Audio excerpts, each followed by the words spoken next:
भारत के military history में अगर किसी नाम के साथ कॉन्फिडेंस, करेज और कैरेक्टर एक साथ जुड़ता है तो वो नाम है field marshal Sam Manekshaw sir का।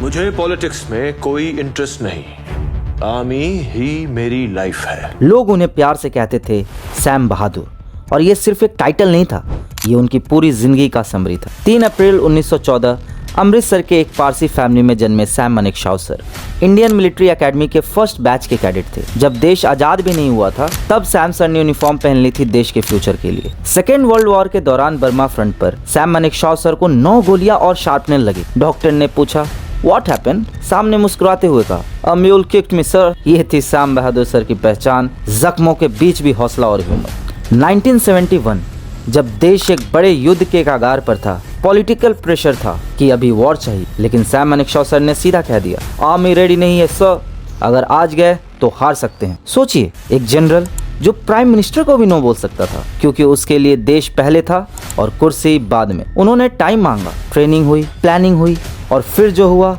वो दुनिया के मिलिट्री हिस्ट्री में गोल्डन चैप्टर बन गया। सिर्फ 13 दिन में 93,000 पाकिस्तानी सोल्जर्स का सरेंडर, बांग्लादेश का जन्म और भारत एक डिसिसिव मिलिट्री पावर के रूप में उभरा। वॉर के बाद जब पूछा गया पाकिस्तानी प्रिजनर ऑफ वॉर्स के साथ क्या करेंगे सर, सैम बहादुर सर का जवाब था they are soldier not criminal, dignity के साथ ट्रीट होंगे। ये सिर्फ विक्ट्री नहीं, ये वैल्यूज की जीत। सैम मानेकशॉ सर सिर्फ बैटलफील्ड के कमांडर नहीं थे, वो फ्यूचर को भी समझते थे। उन्होंने डिफेंस साइंस और इंडिजिनस टेक्नोलॉजी को ओपनली सपोर्ट किया। इसी दौरान उनका इंटरेक्शन हुआ एक यंग साइंटिस्ट से जिनका नाम था doctor APJ Abdul Kalam sir. Doctor APJ Abdul Kalam sir भी सैम सर के बारे में कहते हैं कि सैम जैसे लीडर्स ने प्रेशर कम किया और कॉन्फिडेंस ज्यादा किया जब वॉर का टाइम था। 1973 में सैम मानेकशॉ सर बने इंडिया के पहले field marshal. No election, no politics, सिर्फ रिस्पेक्ट। उनका एक वाक्य आज भी यूनिफॉर्म पहने हर जवान के दिल में जिंदा है। A true soldier fights not because he hates what is in front of him, but because he loves What is behind it? Sam Bahadur sir हमें ये सिखा गए कि ऑनेस्टी एक वेपन है, डिसिप्लिन एक स्ट्रेंथ है और देश सेवा